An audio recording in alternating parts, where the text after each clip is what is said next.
Hello, welcome back to Secrecy Recapped. Today we are going to talk about episode 3 of Wednesday, American supernatural series called Friend or Woe. Episode 3 starts exactly where we left off in the previous chapter, with Wednesday captured in the secret nightshade room. The bag over her head is removed and her hands are tied behind her.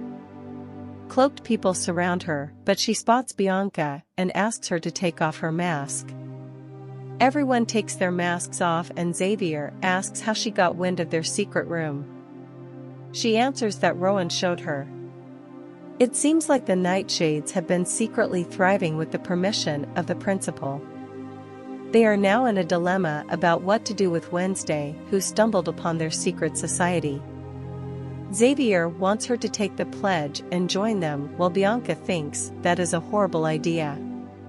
On the other hand, Wednesday cares less about joining their secret society. She frees herself and walks out after calling them amateurs who give kidnapping a bad name. Gotta love her sense of humor. The next morning, the principal announces that students will be expected to do voluntary jobs that day, followed by a community lunch. They will also have a dedication of a memorial statue in the town square, and they are expected to behave accordingly.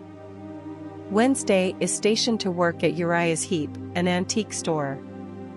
The principal also informs her that she signed her up for a performance. She wants Wednesday to play her cello and accompany the neighboring school band at the ceremony. While in town for their respective volunteer jobs, Wednesday tells Xavier that she still thinks Rowan is dead. Xavier doesn't believe her, but is willing to answer her questions about the picture in the book. He tells her the man in the picture is Jericho Crackstone, the town's founding father. In the meantime, the sheriff is convinced that the recent attacks in the woods are linked to Nevermore. However, the mayor doesn't share his thoughts and asks him to find the bear and take care of it. He reminds him that Nevermore is the town's biggest source of income, so they can't go around pointing fingers at them.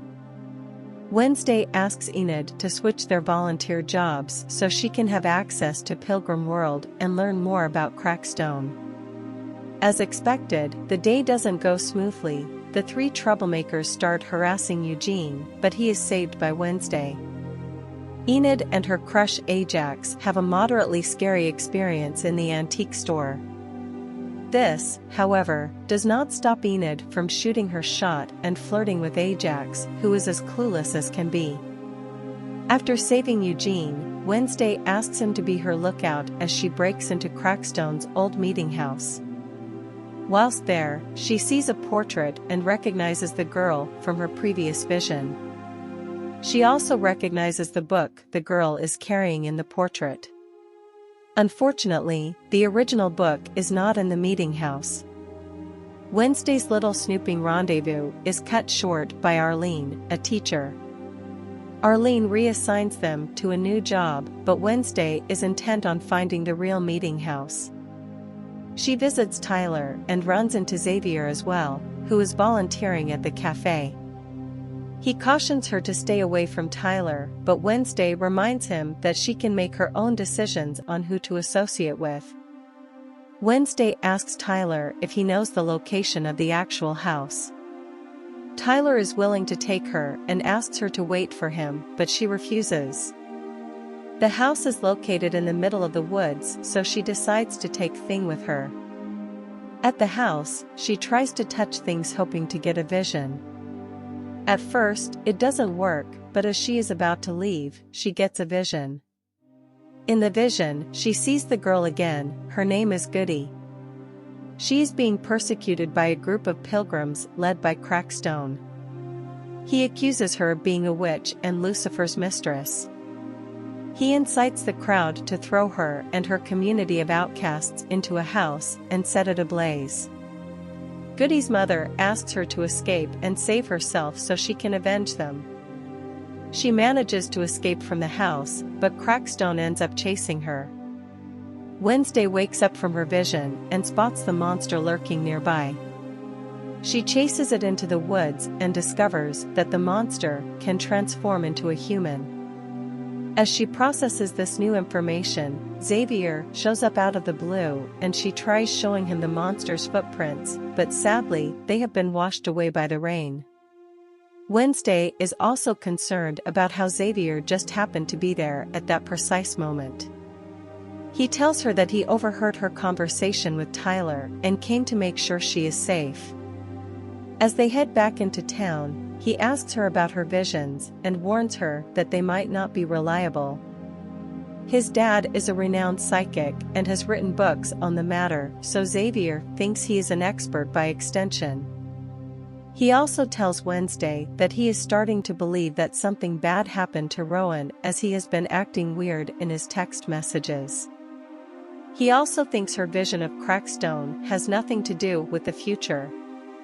Wednesday believes that it is all tied together and that Rowan was right about the impending doom. She tells Xavier she won't sit back and whitewash the history of what happened to the witches. She informs him that she is also not going to give up on finding the monster. Wednesday arrives in town just in time for the band performance, starting off the unveiling of the statue celebration. She employs the help of Thing to set the statue on fire during the performance. As everyone runs away, she calmly sits amid the chaos and intensely plays her cello.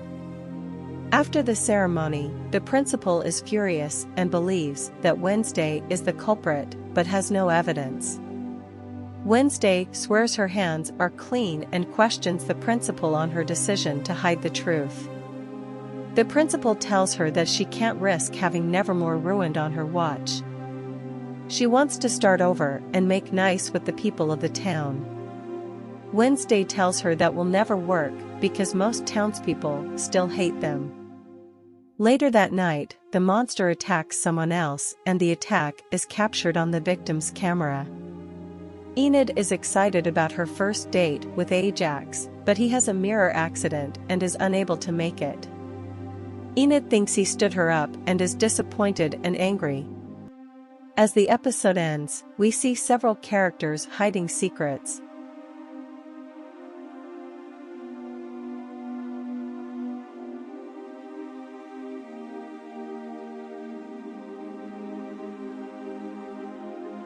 And the sheriff developing the film from the crime scene. Well, that's all for episode 3. Hope you liked the video. To watch the next episode, please subscribe the channel and hit the notification bell on.